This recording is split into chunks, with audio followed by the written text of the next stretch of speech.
এই যে ভোট এসেছে, এবার প্রার্থীরা এসে তোমাকে পা ধুয়ে তোমার সেই পা ধোয়া জলটা ওরা খেয়ে নেবে। হ্যাঁ, এটাই গুঁড়ো বাস্তব কথা।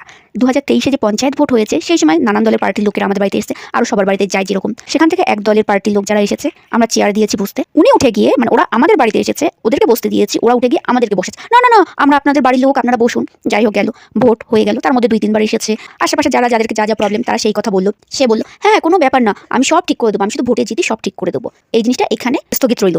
এর পরবর্তীতে আমাদের পাশের বাড়ি একজনের ভীষণ অসুখ হয়েছে, মরণাপন্ন অবস্থা, আর সে মারা গেছে। তো তার হয়ে আমাদের পাশের বাড়ি আর একজন দাদু সেই নেতার বাড়ি গিয়েছে। নেতার বাড়ি যাওয়ার পরে আর সেই দাদু ফার্স্ট সকালে একদম ভোরবেলা সেই নেতার বাড়ি চলে গিয়েছে যে যদি কিছু করা যায়। যার অসুখ হয়েছে তারা খুবই গরিব, নেতার বাড়িতেও একদম ফার্স্ট ভোরে, সেই সময় কেউ জগিং করতে যায় না বা হাঁটতে যায় না। এবার এই দাদু গিয়ে নেতার বউকে বলছে যে এরকম বাড়ি আছে। নেতার বউ সুন্দর করে সকালবেলা সুন্দর করে একটা মিথ্যা কথা বলে দিল, বললো না না, ও তো বাড়ি নেই, ও তো হাঁটতে গিয়েছে, ওর আসতে এখনো অনেক দেরি হবে, প্রচুর দেরি হবে, আপনি চলে যান, আপনি আপনার ফোন নাম্বারটা বলে যান, আমি আসলে বলবো ফোন করতে। তখন এই দাদু বলছেন না না ঠিক আছে, আমি এখানে বসছি। এবার ওনাকে বসার জায়গা দিয়েছে ঘরে। এবার দাদু সেই সময় ঘরে না গিয়ে উনি একেবারে গেটের সামনে সিঁড়িতে বসে আছে। বেশ 2 ঘন্টা 2.5 ঘন্টা পার হয়ে গেল। এইবার নেতা উনি তখন শ্বশুর করতে করতে ঘরের থেকে বেরিয়ে আসছে। এখানে যাওয়া হয়েছে একটা মানুষের, মানে সে মরণাপন্ন অবস্থা, যদি তাকে কিছু সাহায্য করা যায়, একটা কিছু যদি লিখে দেয়, একটা কোনো স্লিপ হোক, যাই হোক, একটা দরখাস্ত লিখে দিয়ে একটা কোনো হসপিটালে নিয়ে গিয়ে যদি ওনাকে ভর্তি করানো যায়।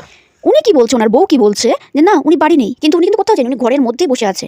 যখন দেখছে 1.5 ঘন্টা 2 ঘন্টা 2.5 ঘন্টা পার হয়ে যাচ্ছে, ইনি যাচ্ছেন না, তখন উনি শ্বশুর করতে করতে ঘর থেকে বেরিয়ে এসছে। তাহলে এদেরকে কি ভোট দেওয়া উচিত? যখন ভোট আসবে একেবারে তোমার ঘরের ছেলে এসে তোমার রান্না করে দেবে, তোমার মাঠে চাষ করে দেবে, যেই মানে ভোটটা পার হয়ে যাবে ব্যাস ওরা ওদেরকে গিরগিটির মতন পুরো রং বদলে দেয়, ওরা ওদের স্বরূপটা চিনি।